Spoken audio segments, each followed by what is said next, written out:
There is a scent that can make a woman close her eyes and travel 30 years back in a single breath. My husband knows this about me. After 32 years of marriage, Robert still remembers which perfume made me turn around in a crowded room the night we met. This is not really a story about perfume. This is the story of 3 small bottles, 1 long marriage, and a love that never once went out of style. The box on the kitchen table.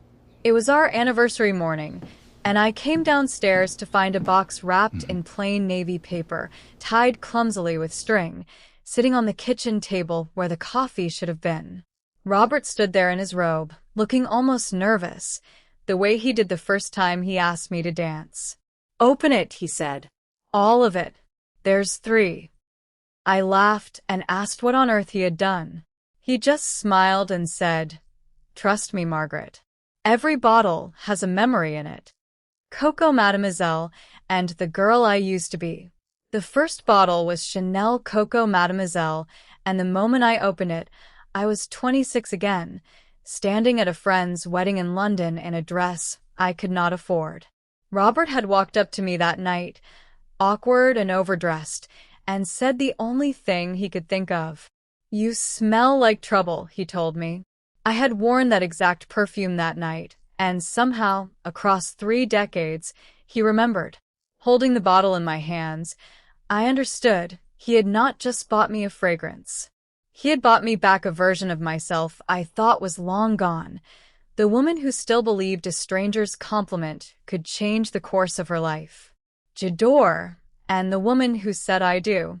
The second bottle was Dior J'adore, golden and warm, and I did not even need to smell it to know why he chose it. It was what I wore the day we married, in a small stone church with rain threatening outside, and my mother crying in the second pew. Robert took the bottle from my hands, opened it himself, and held it just beneath my wrist. "I still remember standing at that altar," he said quietly, "more nervous than I've ever been in my life, and then you walked in smelling like sunlight, and every nerve just disappeared." I felt my eyes fill before I could stop them. Some perfumes mark an occasion. This one had marked a promise. Black opium and the woman I became. The third bottle surprised me. Yves Saint Laurent Black Opium. Dark. Bold. Nothing like the soft florals I usually wore. "This one isn't a memory," Robert said. "This one is who you are now." After the children grew and left, after I went back to finish the degree I had paused decades earlier, after I started saying what I actually thought in rooms full of people who once talked over me, I had changed. Quietly, but completely. He had noticed. He had watched me become a woman with sharper edges and deeper confidence, and instead of missing who I used to be, he had fallen for who I was becoming. Home. 3 bottles. 3 decades. A first spark, a sacred promise, and a woman still growing into herself. Even now, even at this age. Robert wrapped his arms around me in that kitchen, coffee forgotten, and said the truest thing anyone has ever said to me. "I didn't marry one woman, Margaret. I've been lucky enough to fall in love with you again and again, every single time you changed."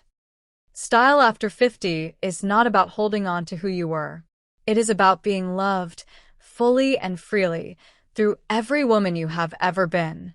If this story moved you the way it moved me to tell it, leave a comment and tell me which of these 3 scents felt most like your own love story.